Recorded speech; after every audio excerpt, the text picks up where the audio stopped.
dans le système solaire qui nous intéresse, au niveau des significateurs.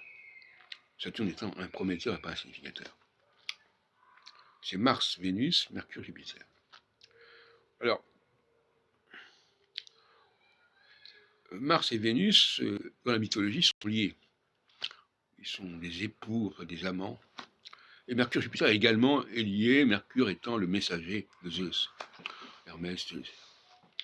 Voilà, donc toute la mythologie se réduit en fin de compte à ce double couple.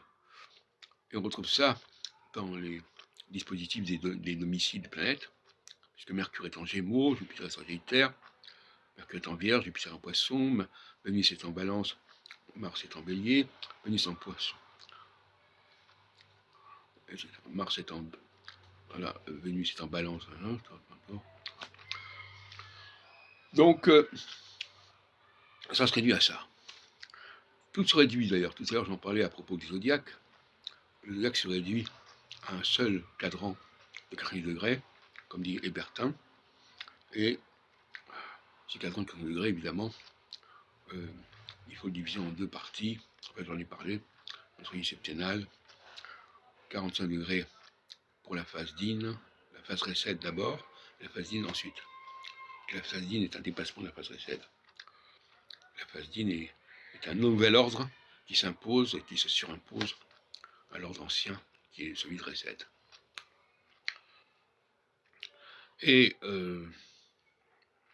voilà, donc finalement, cette espèce d'inflation de signifiants, les 12 signes, les X planètes, etc., ça n'est pas sérieux. En réalité, ça se réduit à beaucoup moins.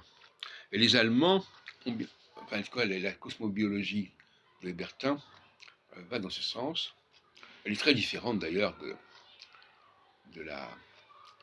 l'école de Hambourg. Ça ne va pas être, même si elle a pu s'inspirer à un moment donné, enfin, Hébertin a complètement pris le contre-pied de l'école de Hambourg, de cette manière. Et la cosmobiologie, c'est justement le sens qu'il faut simplifier les choses. Bon. Alors Hébertin n'est pas arrivé à la thèse qui est la mienne d'un saturnocentrisme. Il continue à penser en termes des planètes, des 12 planètes, enfin des planètes, peu importe. Mais néanmoins, je me sens en affinité avec Hébertin, que j'ai rencontré en 71, dont j'ai bien connu le fils d'ailleurs, Baldur, Reinhold et Baldur qui est venu à un congrès que j'ai organisé en 80 à Strasbourg. Et